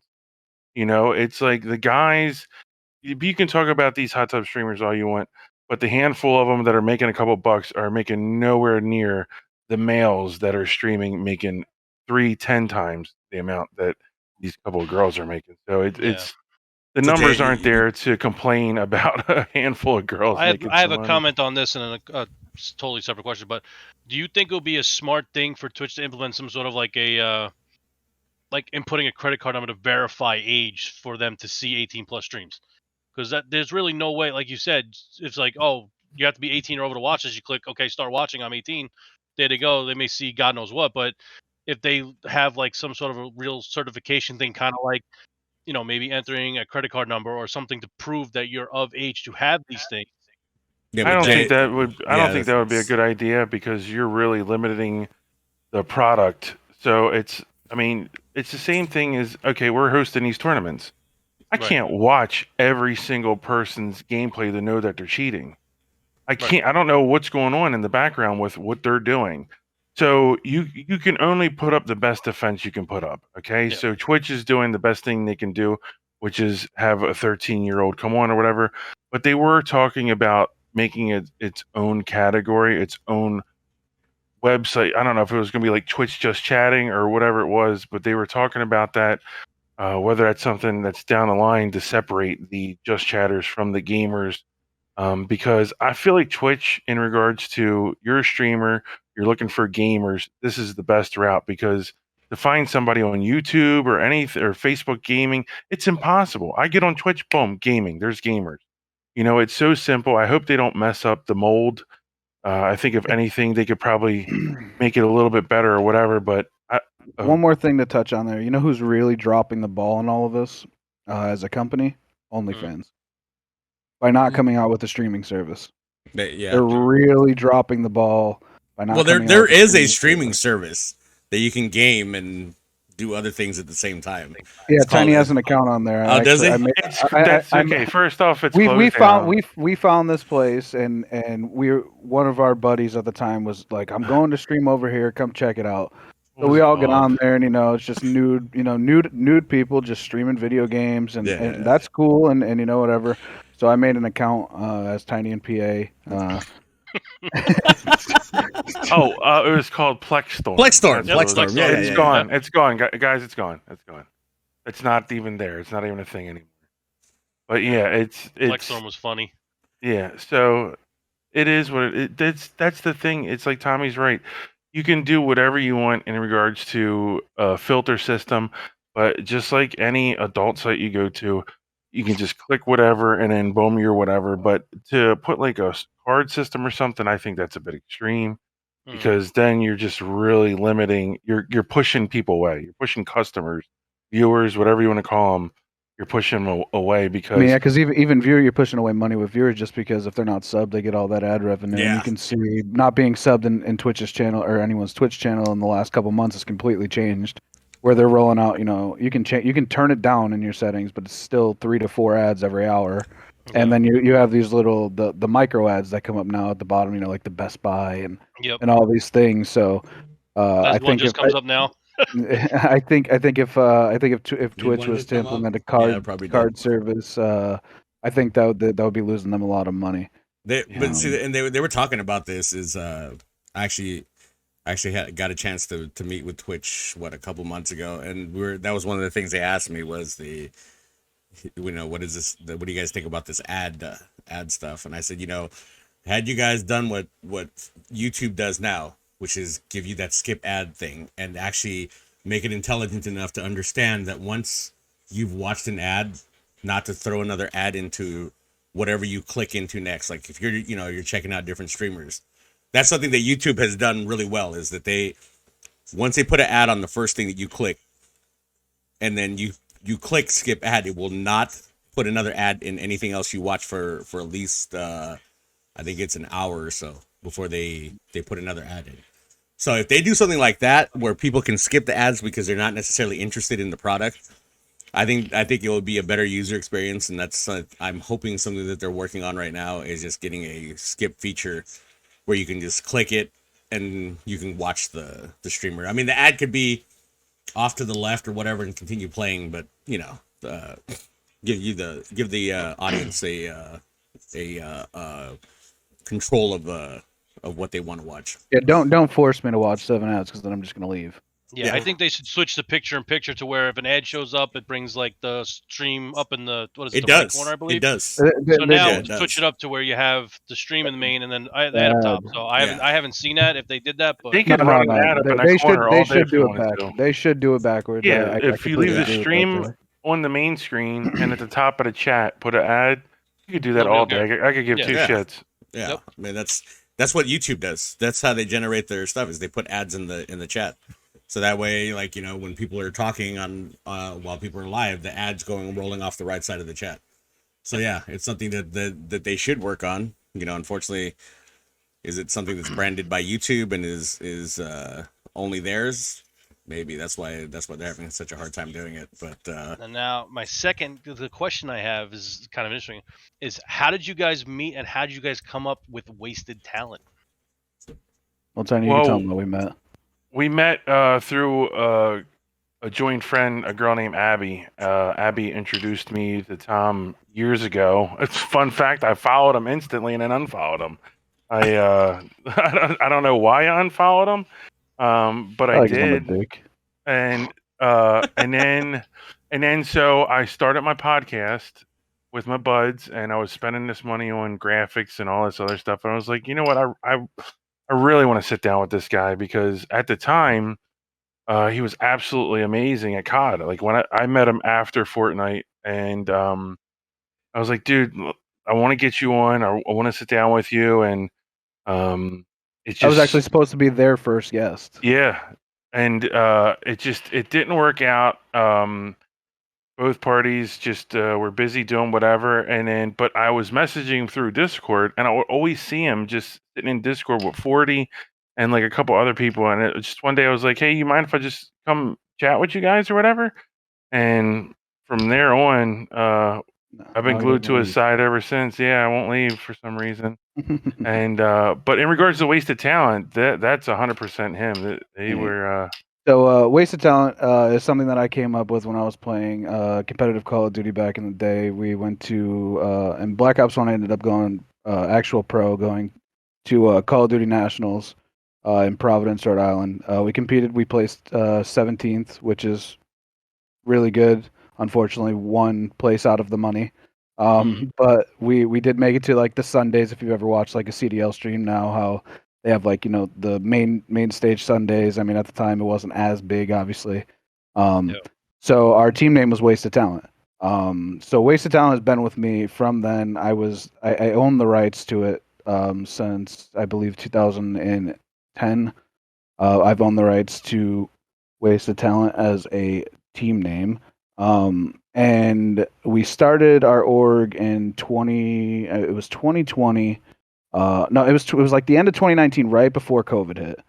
And this was when I was at the top of my streaming career, I'll call it. I was peaking, and I was on my actual partner push. I was around the 75 viewer average. And then COVID hit and everything was going really well for me. But for the org and trying to balance the org, and if anybody who's opened an org or any sort of business, you have to put in money to get anything out of it. You have to dump money into it. Yep. And at the time with COVID, I stream full time, and my partner at the time, he was just so busy with work because he started working from home, so they were just drilling him. So we just decided that we were going to shut down Wasted Talent, and we had a lot of buzz around us at the time. We were doing kind of a little bit of the same thing that we're doing now. We're just doing a little bit different. I have a different partner now, which is Rivy. Rivy's he owns 50% of the business. I own 50% of the business, and we're basically right now we're hosting all these. We've hosted 3 Apex tournaments so far, all free entry, cash prizes. We're giving away things in the chat to people. We've given away custom paintings and shirts and everything. We have a stream team, so that being part of our stream team is you get the perks of being able to use Rivy. Rivy's a good video editor, and he's willing to sit there and teach you if you want to learn as well. So that's one of the perks. And LLC, we're doing all right. Yeah, we really are doing it right this time. And when we came back, there was a huge buzz around us. Our Discord grew very quickly. Our Twitch is growing massively. We're doing well. So, and a lot of buzz comes from the podcast and the tournaments. I mean, because that's really all that's really streamed on the Wasted Talent Twitch is our podcast and the tournaments. And we've had a lot of people come on and want to learn. Like Kay Clark in the chat, like she came to me and Rivy one day and said, "Hey, I'm around you guys. I see you guys, have a lot going on. Is there anything I can do to, take a little bit off your guys' plate? I want to learn how to do these things." And so we've been teaching her, things and social media, just trying to be active and things like that. And we've done a pretty good job so far. And, we just going to continue to keep our head down and work hard and see where we can get. Yep. I think I meant Tiny and Bomb Squad. What was that, Doc? Oh, I was asking, where would you like to see yourself in the next 5 years? The next 5 years, I'd like Wasted Talent to be a household organization name. I know that's a stretch, but it's possible as long as we continue to keep our head down and just continue to do the right things and keep attracting great people and like-minded people and providing entertainment and things for people to do, tournaments, with fair payouts and just making sure our tournaments are all run correctly. And the first 3 that we've done, we've had very limited problems. We cast the tournament. We clip things for people. We put them out on social media. We make them custom paintings. My girlfriend Kylie right now, she's an artist. She paints. So great artist. We're just we're really trying to give back. This is my latest piece from her. The blur is fucking it up, but so she does things like that, and we give those away to people in the chat who stay interactive, help us obviously keep our numbers up, and when your numbers are up on Twitch, you're more discoverable, and so that helps. But the next 5 years would definitely like to be a household name, at least in most households. I mean, we're not going to be 100 Thieves, but we will be known by a good amount of people. Yeah, yep. I think I found Tiny in Bomb Squad, wasn't it? I met you in Bomb Squad, and then Tommy I heard about from either Ginger or Victorious. But then I think Vic was talking about you more, and then when I got on the podcast where I really started talking to you, and that's when we kind of just like hit it off. Yep. I've known Vicky. I grew up with Vicky, actually. I've known Vicky since we were probably like 13 years old, something like that. So we grew up in the same town. I found her streaming one day, and she was still streaming on console, and she didn't really know what she was doing. So I took her to the side and helped her out a little bit, and she's killing the game, and I'm proud to see it. Yep. So how do you deal with burnout? Burnout. How do I deal with it? I haven't gotten it yet. see, I have. So if I go back in my analytics and I look at a year ago, there was months where I was streaming 220 to 250 hours a month. I do this full time. So I did hit that burnout stage, which I'm actually currently in. I still stream full time. This is what I do for income. But unfortunately, my streams have been just lacking streams just because I'm so busy doing other things with the org. And then me and Tiny have the podcast. So it's a lot to manage and juggle time a little bit. But I mean, it kind of isn't. It's kind of just a little bit of burnout and a little bit of laziness, honestly. It's just if I can get a couple minutes to take off, I for sure will kick my feet up and take them off. But I definitely need to get out of the burnout scene. And Apex did it for me for a while. Playing something new, it brought like the love for streaming back. I was doing something different instead of streaming Call of Duty every single day and playing in tournaments and winning tournaments and then getting really upset when I was losing tournaments. And it's hard to do that on stream when you're not this huge presence in the Call of Duty scene, because no one wants to see anybody just angry at the world. And Tiny can tell you I wear my emotions on my sleeve. When I'm unhappy, and I make it known that I'm unhappy. So it's kind of it's a good thing and a bad thing, but it's a blessing and a curse. No. Tiny, did you say that you don't stream that much? So I stream when I can, but it's like you have a full-time job, but not throwing shots. I've always been the type that hits the ground running, so it's like I realize time is short, so it's like generally come home from work to just do more things. So it's like I make TikToks and other things for Hover and doing the questions and just getting picks. You're always doing something, but it's a good thing though, because it's like I'll sleep when I'm dead. It's like why not just freaking get stuff done? That is so true. This ride is so short, bro. I'm old, and this ride is short. That's okay, true. so. The way Tiny does it is right though, because he streams for a couple hours, but he's got all that other shit going on to where he doesn't have to worry about it. When I started streaming, I would go 8-9 hours a day, same shit, Fortnite, constant 7 days a week, 8-9 hours a day. After a while, I mean, it was fun. Don't get me wrong, but after a while, I was just like, I can't do this no more. And then I took I believe it was a 4-month break, came back, and then just other stuff started happening, and you find yourself in little funks here and there. It's just, what you choose to do with it. And I know I was talking to Tommy today. We're both kind of in that funk of hitting the live button right now. But, eventually, you take your breaks, you come back. But I think Tiny has a good point, because it's the stuff that I don't know if you guys know who Gary V is or Gary Vaynerchuk. Oh yeah. But that dude literally has flipped my whole like system around about the way I do stuff, because before I'd be like, oh yeah, there's always tomorrow, and you slowly start to realize as you get older that tomorrow is not a promised thing for you, right? So that's why when people ask, how do you do the podcast? How do you do all this other stuff when you're doing YouTube videos, you're editing? I do all my own editing. Yes, I pay graphics people to do all my graphics. But it's something where the reason I'm working like 18, sometimes 19 hours a day to do all this stuff is just because of that fact of what Tiny just said. The fact that this could be the very last time that we are all seen on Twitch. This could be the very last time we all talk together. And the more you realize that, and what is that that Latin term, memento mori, remember your death, because you slowly start to understand, partly because of Gary V, because Gary V taught me, hey man, you're gonna fucking die. That's his most famous line out of any line that man has ever said, is that you're gonna die, and not in a bad way, or not in a way to make you feel sad, but to make you push harder than ever to do these things that you want to do. Not sit there and bullshit yourself and say you're going to go do them and say tomorrow this is going to happen. Do the shit today. Absolutely. You have 24 hours a day. You have 24 You're in charge of your hours a future. day. Exactly. There are 24 hours in the day. You sleep for fucking 6 to 8 of them, for most of us. Yep. What the fuck are you doing with the rest of your day? Is the question. And Turn the how school bus.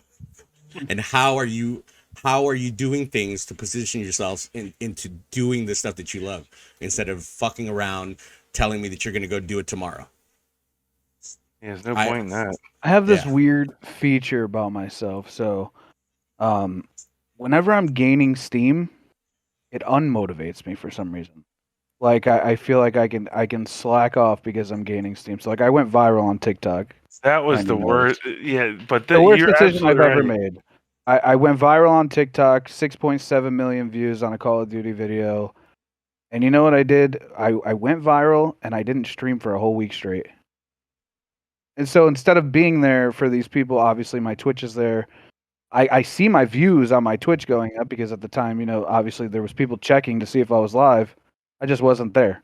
So I missed out on kind of a golden opportunity, which could have been, I wouldn't say life-changing, but it could have been, you know, a change for me in general is I mean, I was getting thousands of views a day on my Twitch from TikTok. Never mind the millions a day that were coming out of TikTok as views. So I mean, my video was everywhere. Like everywhere that we looked, Tiny was sending me somewhere else where it was like, you know, he was seeing it on, people were seeing it on Facebook, on, you know, like the iFunny app. It was literally everywhere. And I decided that was the best time to take a week off of streaming for some reason. And it's just something that I do. And I don't even have an answer for it. It's not smart. Because you enjoy the journey, not when you're there. It's like driving cross country. You prefer to be driving than just being there. You enjoy the adventure and the climb to where you want to be instead of just being there. So it in kind of like the journey is what motivates you and not just actually being there. So in a sense, yeah. I mean, I like to I want to become successful, but I don't want to reap the rewards for it. Like I want to become a household name myself, and I've had chances to do it, and then I just flop for some reason. What do you feel that you need to do to change that though? Like what are you doing when you know, now that you've recognized that that's something that you do, what are you doing CAT scan. Needs a CAT scan. Yeah, probably no, but in all seriousness, I honestly kind of have stopped streaming video games as much. I'd rather just engage with the chat. I kind of am just transforming slowly into something I said I would never do, which was being a just chatting streamer. But it's been so much more successful for me. Like I don't know why. And I say this and I mean it. I don't know why people enjoy to talk to me because I'm not very enjoyable to talk to. But there is something that draws people to me for some reason. You're personable. Right, I'm not though. Tiny can tell you I'm probably the most most miserable person to be around at times, but people still want to engage, and it's still that's something you. that I'm trying to figure out. Because that's you. You're not trying to be somebody you're not. If you're miserable, people see you're miserable. That's who you are. It's like if you're Mikey says it's because you're an asshole, and Rivy says get famous and let us reap the rewards. He needs a new couch, but it's like you know you're a miserable person, and you go on stream and you put this fake ass smile on, and you're doing all this stuff, and people can tell by knowing you if you're being fake or not. Like people if I'm having a shit day, you ain't gonna see me on stream. You're gonna hear me cursing up a storm in a Discord call somewhere, but you're not gonna see me on stream because I can't be fake to save my life. I can't put on the fake smile. I can't do. I think it's a northeastern thing. It's possible. It possibly could be. We are considered rude to most of the United States. If you're from the Northeast, we're considered rude. Doc can fight that because she heard the same shit when she was coming to New York to do her Broadway play. She heard the same thing about people in New York are absolutely rude and everything. Now and then she came here and she's like, I have never been more mistaken in my life. Yep. I mean, people were nice. They were, there was, walking along, and it was like, wow, people are really, if somebody bumped into you, it was like, excuse me, or something like that. So, those, the preconceived notions and assumptions that we have, And, and it may be that because of the fact that, as Jay said, you're very authentic.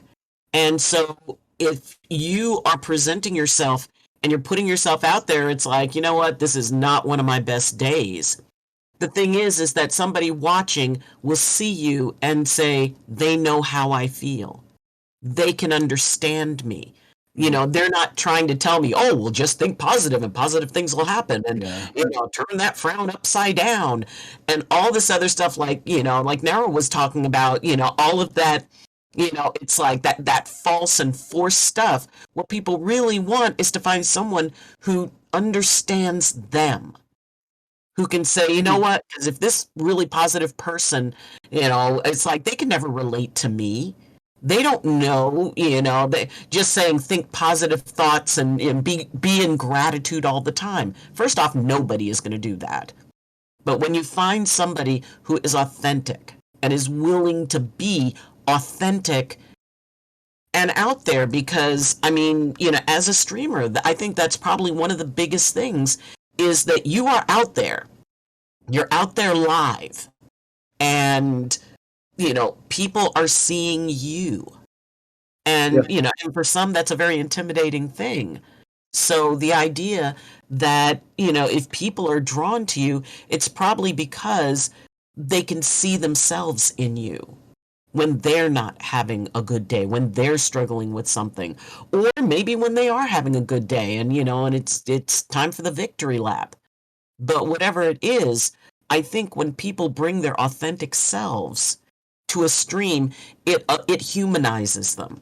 And I think people aren't looking, so much for heroes as humans, because a human can relate to another human.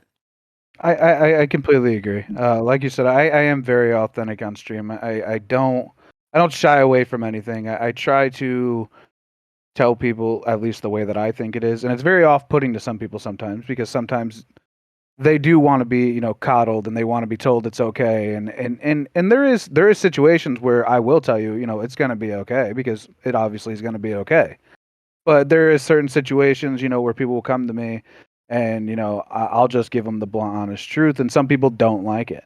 Like I've had a lot of people leave my community in general just because they couldn't take the person that I am. That, I've been branded many things on Twitch. I've had ups, I've had downs, as well as everybody else. And at my downs, I've been branded so many things that I just embraced. Honestly, it's just like, if you think I'm this type of person, that's on you. I'm still going to show up every single day and be me. If you want to think I'm that type of person, you can come and find out yourself if I'm that type of person, or you could just believe it. I'm not going to go out of my way to change your mind. If you think about it, anybody from Wasted Talent that's in the chat right now, if Tommy showed up on stream or on the podcast or whatever with this fake ass smile on his face, acting like Mr. Happy, y'all would call him out on his shit. Oh, 100%.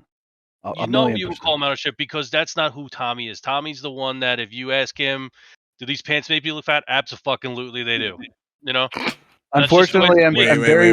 So you're a thin Jay Stuns then? You're the tiny version of Jay Stuns. I am not a thin Jay Stuns in any type of way. No, Tommy's the other version of you, but from Connecticut. Oh, okay. I'm very blunt and to the point. I feel like there's not enough time. Have you heard Jay Stuns? Oh my god, dude! Like some people, I love it, right? But some people, like, when he's modding in chats, oh my god, the most hilarious shit I've ever seen. I take pride in that, by the way. I really do. When Jay Stuns goes into like, even he mods my chat, and when he wants to go off on somebody, I just pause. I just sit there and just kind of you'll just see me laughing on the stream while I'm playing the game, and he's over there just tearing this person's ass apart. The best thing I've ever seen. Verbally. He is a TPFB creator, so I don't know. I think that's why me and Tiny coexist so well together, is because Tiny is this happy-go-lucky, jolly giant. Everything's amazing. Peaches, every morning he'll send me a snap. It's a great day. The sun's shining. We're alive. And in my mind, I'm like, Tiny, go fuck yourself. I'm just waking up. I don't really care. But we work so well together because he does bring that gentle giant side where I bring the abrasive asshole side into things, and it meshes well together. If we were if we were in a room, we could make you feel comfortable because we offer both sides of the spectrum, and you would gravitate to one of us, and if you gravitate to one of us, you'll learn that. Am I an abrasive asshole? Yeah. Most of the time, am I joking? Yeah. If I'm not joking, you'll know I'm not joking. But I do like to joke around a lot. I pick at everybody. I mean, 90% of the time that we're sitting in Discord, we're either making fun of something that we did, or just cracking jokes on each other. And you got to have tough skin to be around me. And if you don't, you're not going to last long. You can ask. You're not going to make it. There's so many people that think that they want to be around, and then they see how it actually goes, and they're like, all right, this is just not for me. And that's totally fine. That's completely your decision to not be around me. I've had other streamers, go on Twitter rants about me, about how, some of the things that I say on stream are like provocative. Like if you've I won't say them because we're on a podcast, but I talk a lot about certain things. Nothing controversial. It's just butts, dicks, things like that. It's funny to me. It's funny. Like I'm having fun. We're people, and everybody's got butts and dicks. We're all just having fun. But I had someone go off on a Twitter rant on me about how that can make viewers feel uncomfortable. I didn't even address it. Didn't answer it, because if you're uncomfortable, all you have to do is close the stream. Mm-hmm. I'm not going to stop doing what I'm doing. You can leave. Yeah.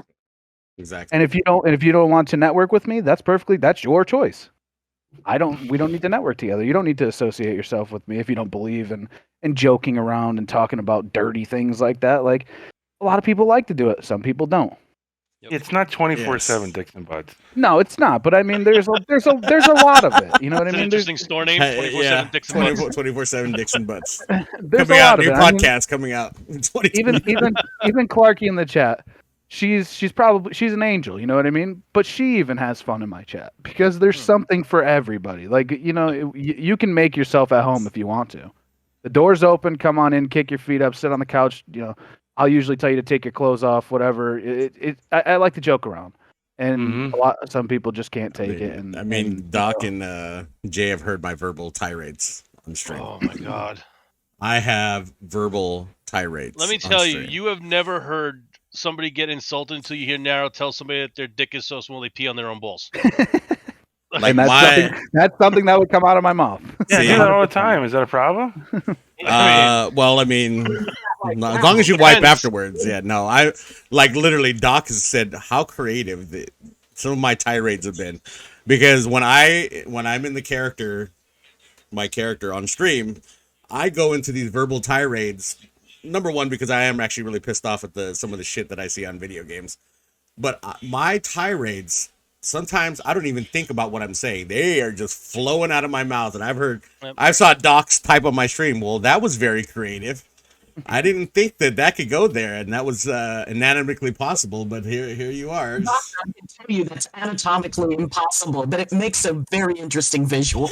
Even that. Doc she was talking to a director, and he was like, "I hope you're okay with the script. There's some cursing in it." And she goes, "Listen, you obviously don't know the world of Twitch, because if you would know two of my friends, Narrow and Jay Stuns, and you heard them go off, this is literally child's play compared to what they do." This is Sunday school compared to like a Call of Duty tournament, okay? It's like Apex Legends. Yeah, go ahead. Think of how many times you're going to hear stuff. Mm-hmm. But, and it's about expression. Yes, there are going to be people who are going to be offended. I have ultimate respect and admiration for Jay Stunzy, because of the fact that he mods for both Narrow and myself. And our streams are very, very different. The spectrum is crazy. You got Narrow, I got people coming and troll him. Then you got Doc, who's open to self-promoting in her stream. So, like, if somebody comes in Narrow, she's like, "Hey, come check me out streaming." Ban. Doc's like, "Oh, hey, I'm going to stream tonight." Can't do it. Jay wants it, and you're like, wanting to ban. And I'm like, if you're doing something, I really want everybody to move forward well. So if you're doing something you're proud of, like your stream, please tell us about it.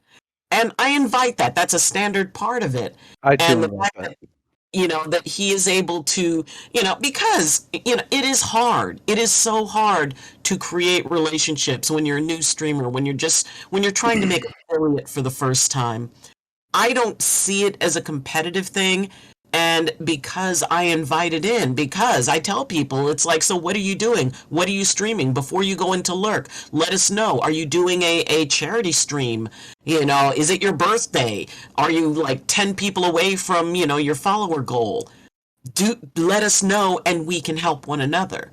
So the idea that, it is a bit different, and Jay, bless his heart, it's like, Doc, you drive me crazy. You really drive me crazy, and so, there is that flexibility, I think, that's needed, and I'm sure you guys have dealt with, like, there's like, where is that line? Like, if somebody comes in and they're trolling and it's just kind of a thing, but If you get banned from my channel, I promise you have no place on Twitch.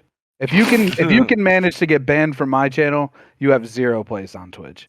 Like there is nowhere that you can go and be this person, and it'll be okay. Because I have a long line.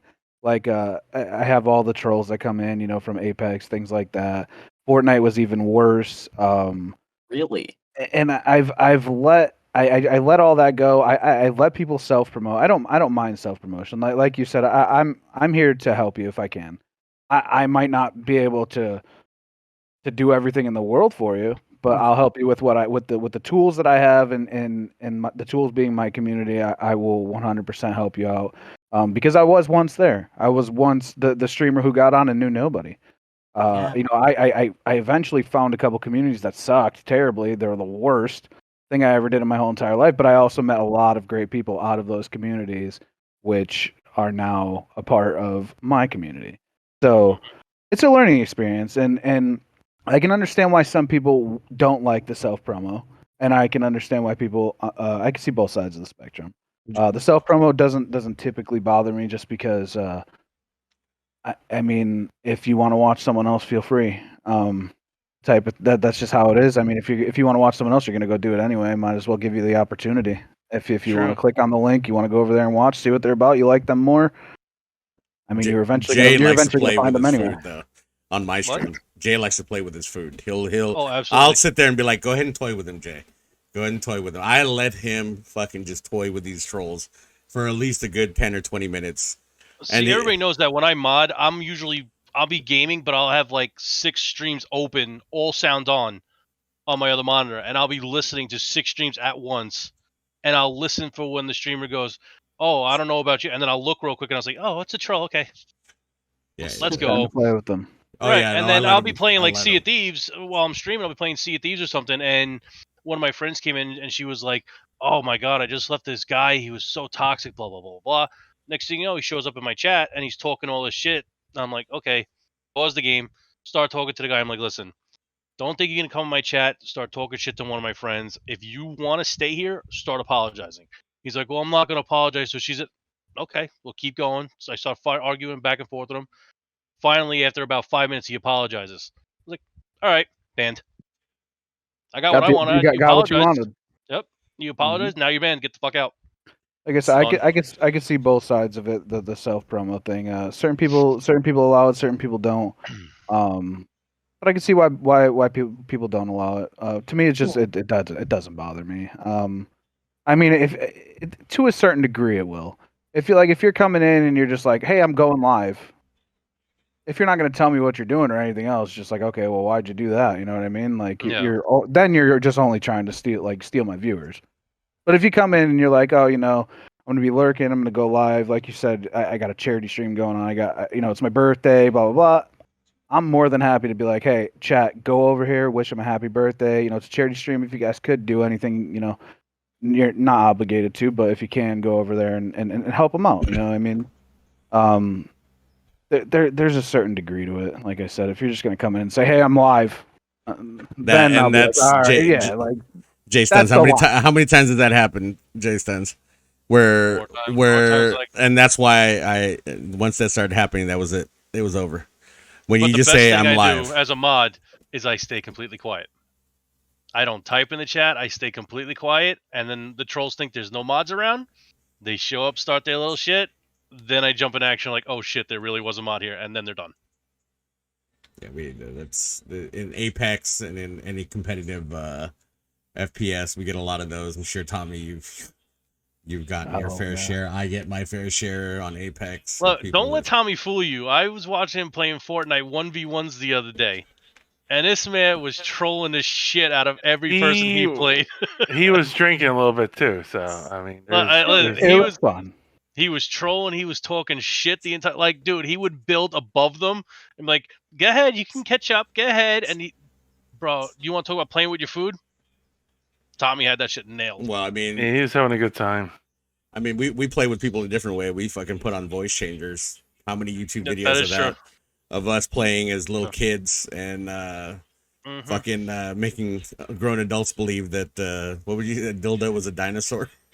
Yeah, we asked chat. We're like, give us something to ask him. He goes, ask him what a dildo is. Like, okay. So I put the voice trainer. What's a dildo? He goes, it's a prehistoric dinosaur. It doesn't fly. All right. Well, we went with that for about a half an hour. Oh yeah, that was great answer.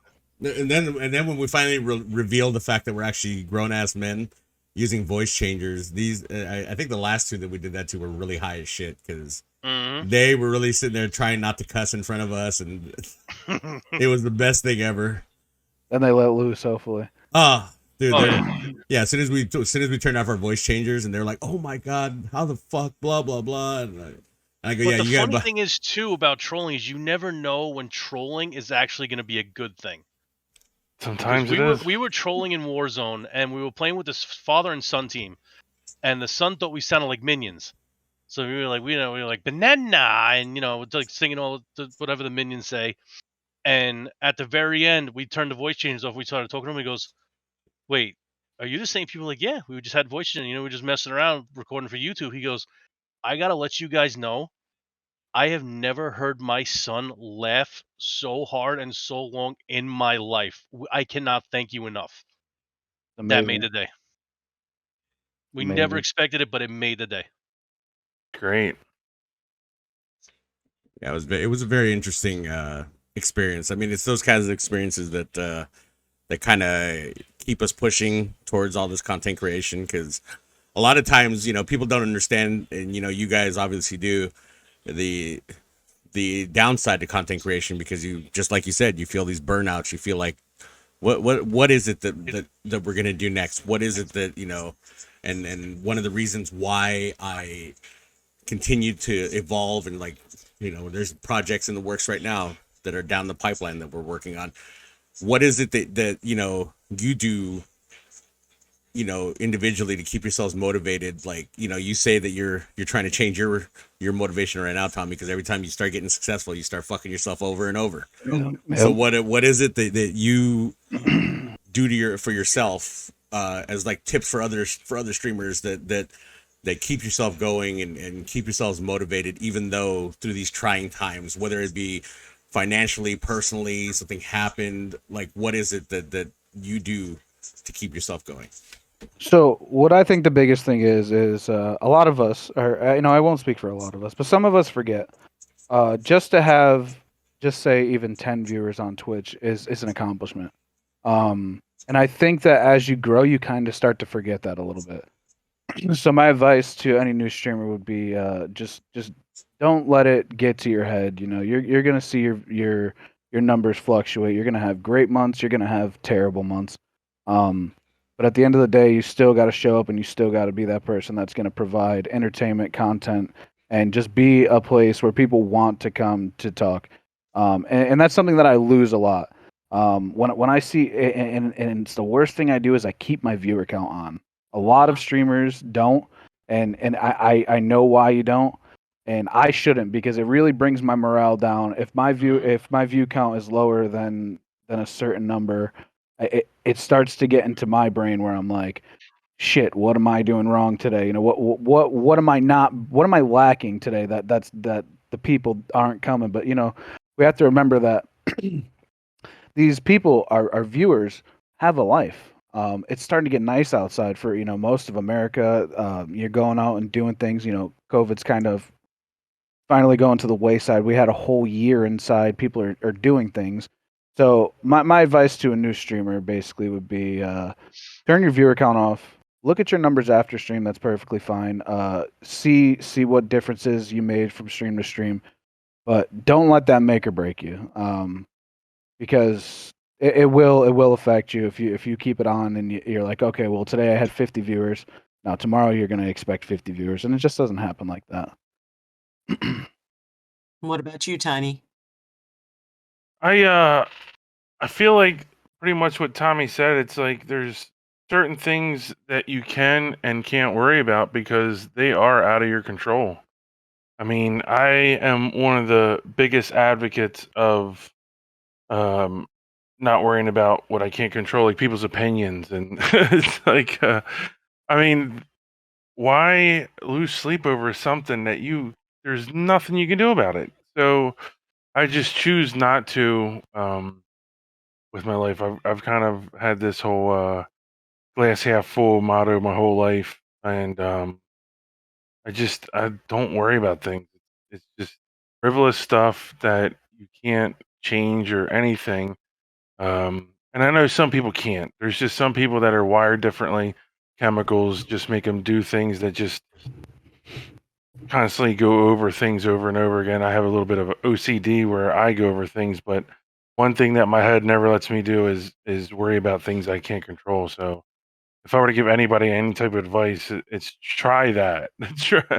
Try that because you might have a much happier outcome. Because it's like I started off streaming on an Xbox on my TV, and my viewer was my kid. So it's like you just put a lot of times you can put forth the effort and you'll get results. Sometimes you won't, but you have to take the bad with the good. I mean, it's just like any other day. You're gonna have a good day at work or a bad day at work. You're gonna have a good day of streaming, and a bad day of streaming. There's good days and bad days. Hopefully, the good outweigh the bad. That's all you can really hope for these days. And have fun. You gotta have fun. Yeah. My dad always told me, if you're no longer having fun at something, quit. Yep. I was huge into sports growing up. I played minor league baseball. I did a lot of things in the sport world, and it came to a point where it finally stuck in my head that my dad told me this all these years, because it was going to come to that. It was eventually going to come to that day where I no longer am having fun. So I quit, and that's what I did. I got cut from the last team that I played for, and that's actually when I picked up streaming.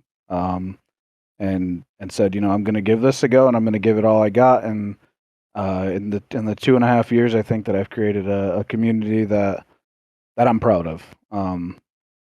Numbers don't really matter. I'm proud of the people that show up and like to sit down and shoot the shit and have fun and talk about dicks with me. I mean, it's amazing. Yep. Nice. Wind down this podcast.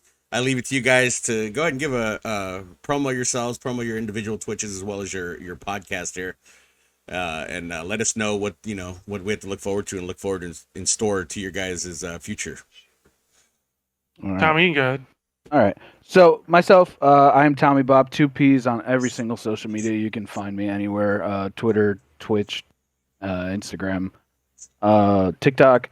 I stream a lot of FPSs. I have been moving over into a lot more of community-based type of things. Just chatting, talking about topics and things like that, or just getting on, having a couple beers, loosening up, and really trying to get people to laugh. I am part owner of Wasted Talent Esports, where you can find us every Sunday and Monday night at 8 p.m. Eastern Standard Time. We do our own podcast. We bring on a new guest every single week. We have new questions. I would definitely tell you guys to check that out if you guys haven't. We try to have fun, and we try to keep it entertaining and have a good time. And you can also find Wasted Talent on every single social media. Like I said, it's just Wasted Talent Esports, except for the Twitter, which is Support Wasted.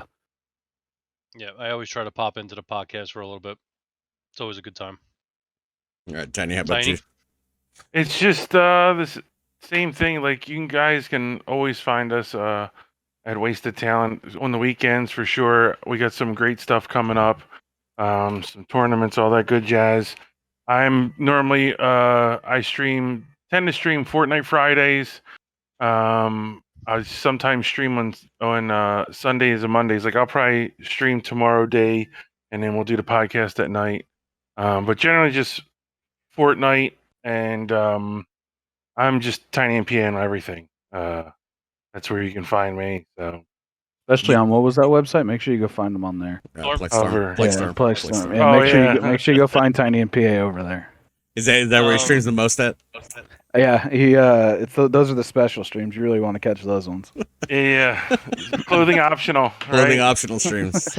Yeah. I will say this: be on the lookout in the future because we were talking on their podcast of when we're going to be planning some joint stream for mental health at some point soon. Because a lot of people know that Pervy Sage was one of the owners of Raw Nation, and Tommy's known him for quite a while. So we're planning a joint charity stream of something in honor of Pervy and everything else. So it'll be a joint thing called Raw Talent, most likely. We'll do a little Raw Talent something That'd be going on. amazing. And, Be on the lookout for that for sure. That yep, was something that me and Pervy had scheduled, and obviously unfortunate events, but something that I do want to get out there and do in the name of Pervy. So yeah, we're definitely gonna make that happen for Pervy. And Tommy, I actually want to talk to you something about a sponsorship thing that me and Narrow are kind of working on now too. Tony, we'll get you involved with that as well if you want. But we got some sort of little sponsor thing going on. Maybe like it'll make you a little bit of money, you know. So Fair enough. we'll talk about that off everything. But yeah, this was All fun. yeah, it was a great time. Yeah, I'm glad Thank you had guys for fun. having us. And as we do Of course. here, every time that we have a guest on, we give you your last words, like any words of encouragement, anything you want to say for all the people watching right now. So, well, whoever wants to start it off, go ahead. Twitch streamers out there, if you guys are just starting, don't give up. It's rough in the beginning, but you will get there. You put in the hard work, you put in, the hours on. Like I said, Twitch is the only social media platform where all the work is done off of the platform. So take that and run with it, and you will see results eventually. Like Tiny said earlier, when he was giving his goodbye speech, you're gonna have the good days, you're gonna have the bad days. Hopefully, the good days outweigh the bad days, and this is a great place to take a chance at making some extra money, or making it into a career, because I really think that esports and Twitch in general and streaming is the next big thing. I think that it's going to be bigger than actual sports. I think that Twitch is going to take over actual TV.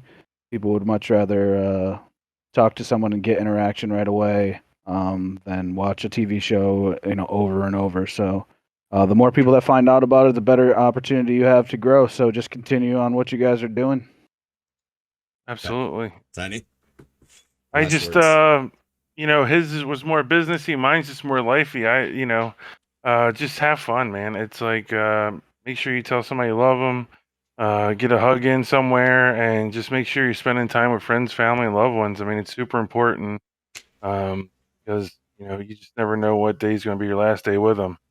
So just make sure. It's like Will Smith once said, it's not your hello, it's your goodbye that should be strong.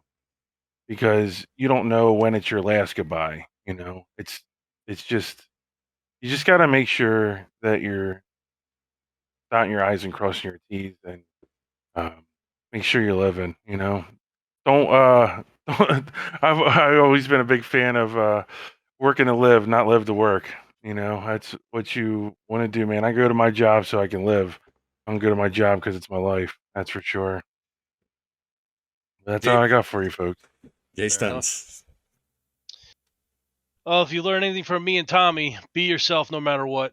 Don't let anybody tell you otherwise. Be who you are. Do not change for anybody unless you want to change yourself. Don't listen to anybody else. Do your thing. Do it your way and nobody else's. And kick ass while doing it. Doc. Just to remind everyone that you are the only you in all of the universe. You're the only you that's ever been and the only you that will ever be. And what that does is it makes you special, it makes you sacred, and most of all, it makes you necessary. Because without you, the only you, the universe wouldn't be the same or complete. There you go. Never wiser words. All right, guys. You know what I say at the end of this and every stream? 400 trillion to 1 was the chances of you ever becoming who you are today. The chances of you ever being born. Mommy and daddy could have one glass of wine and you guys would not be here and who you are today. Take advantage of every opportunity in your life. Do not let it fly past you. You're going to die one day and you got to live for today, not tomorrow and not yesterday. The past is the past and tomorrow's the future and it's not here yet. Everybody have a great rest of your Saturday and we will see Sunday. Oh, is it Sunday? Sorry. I'm still in a whole nother world. I always miss my days. Everybody have a great rest of your Sunday. And if you missed any part of this podcast, you can go ahead and re-listen to it, rewatch it on YouTube, Spotify, iHeartRadio, Apple Podcast, and Google Play. Anytime in the next couple weeks here, they will be announced on all our social medias. Everybody have a great rest of your day. We'll catch everybody on the next podcast. Have a good night, good day, wherever you are, everybody. Night, guys.